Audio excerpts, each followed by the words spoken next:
Let's talk about desire. My name is Adrienne Grace. I'm an intuitive and I empower people to peak performance through mindset and spirituality. And I want to talk today about desire.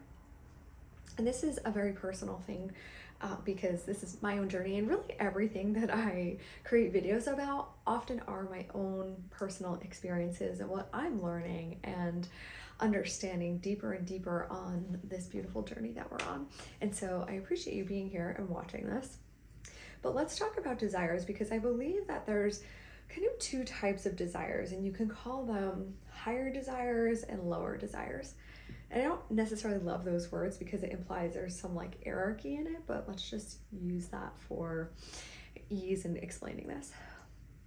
Some desires are a good thing. I believe that they're inspired by you, by your higher self, to bring into fruition in this life, and that they're going to call something from you. They're going to expand you in certain ways. And so if you have like this big vision, or this, you want to write a book, or you want to travel the world, or you want to start your own business, or you want to help people in a certain way, those desires, and you can see it in your mind, and that is inspired by you, and it's for you to go after. And if you can see it in your mind, then you can have it in this 3D physical world. I truly believe that. But then there's also some of these lower desires, and those desires, I would even call them like cravings. Not exactly a desire, it's more of a craving, a longing, and they can cause a lot of suffering. And these are things like wanting more attention, wanting more money. And there's nothing wrong with any of those desires. But the thing is, like, I think that they are coming from our lower self. And what do I mean but when I say a lower self?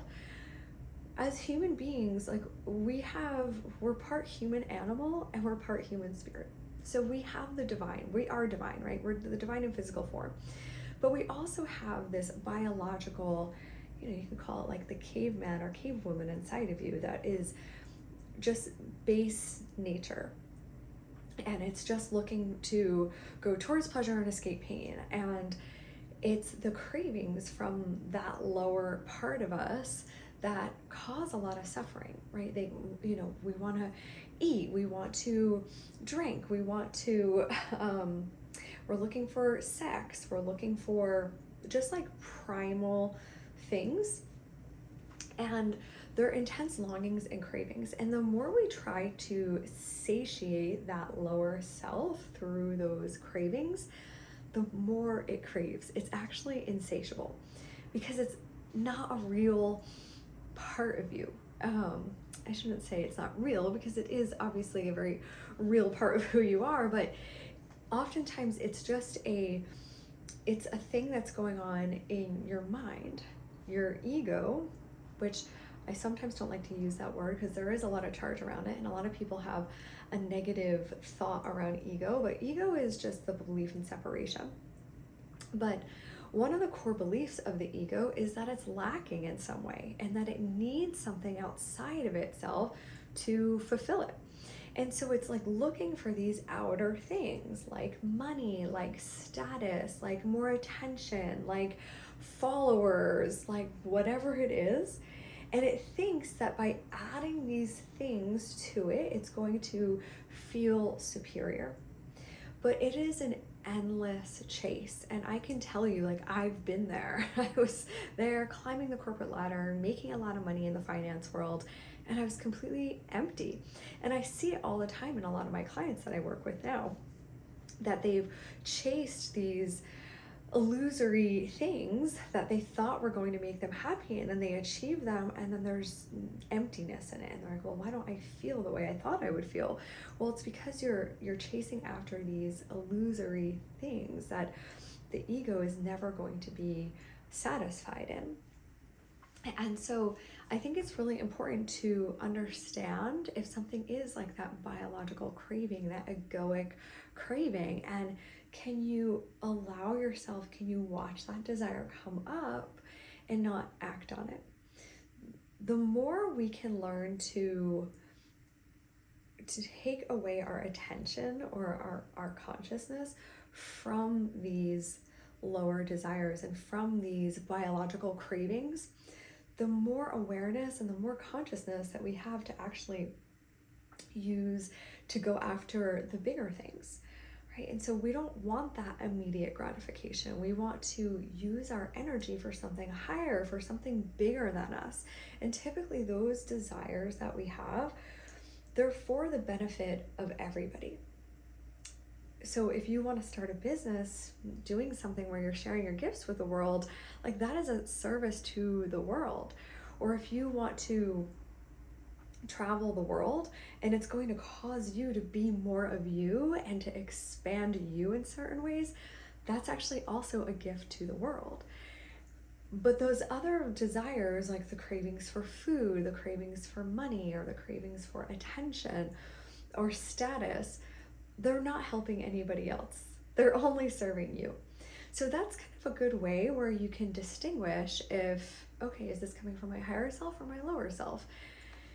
And it's just something to be aware of. And again, there's nothing wrong with this because we all have it. Every single human on this planet has an ego. It's part of the human experience, right? It's basically a lens that we're wearing over consciousness that's giving us an experience of being individual, of being separate, when in fact we are not separate. We are all coming from the same source and we're just manifesting in a multitude of ways. So my invitation for you is to start thinking about what it is that you desire. And is it truly coming from your heart? Is it coming from that higher self? And then also some of those lower desires and seeing if you can not give in to them. Maybe it's that you just decide that like you're not going to stop at McDonald's when you pass it on the way, or you're not going to have that ice cream tonight, or you're not going to sit and binge watch Netflix or something, whatever it is that is not going to elevate you in a certain way. And I promise that as you start kind of taking away the power from those things and not giving into those biological cravings, you're going to have more power, more energy to go after those bigger things.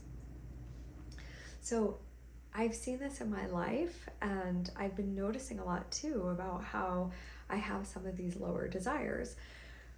Let's talk about money. That's always a good example, right? There's, oh, okay, if I have more money, then I'll be safe. We often project safety and happiness onto money, but that is not true. And it's time that we reclaim our power from that.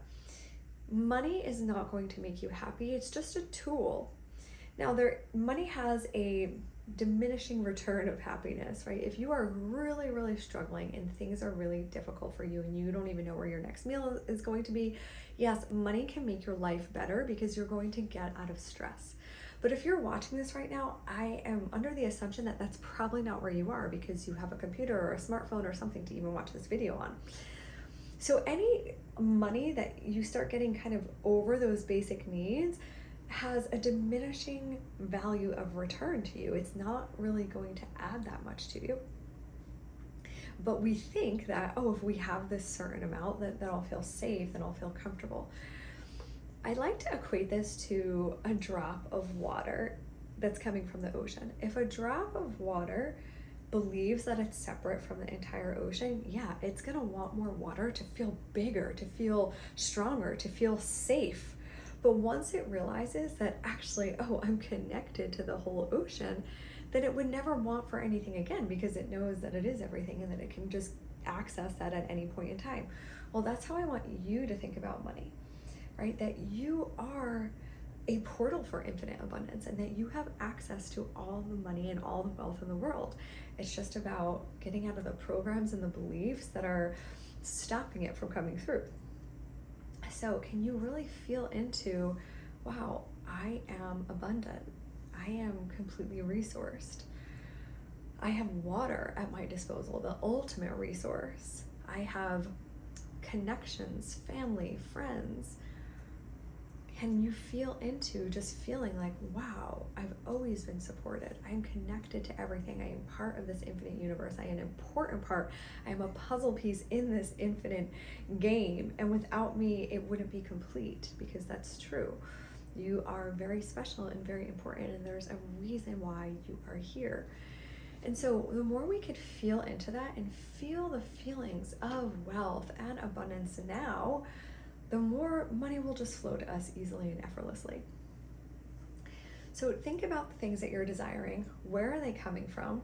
Can you not give in to those lower desires, but then can you use those higher desires to elicit more of you, to bring out more of who you truly are? Because you came here to grow, you came here to evolve, you came here to be all that you are. So I promise you that there is a reason why you're here, and I love you. Thanks for watching.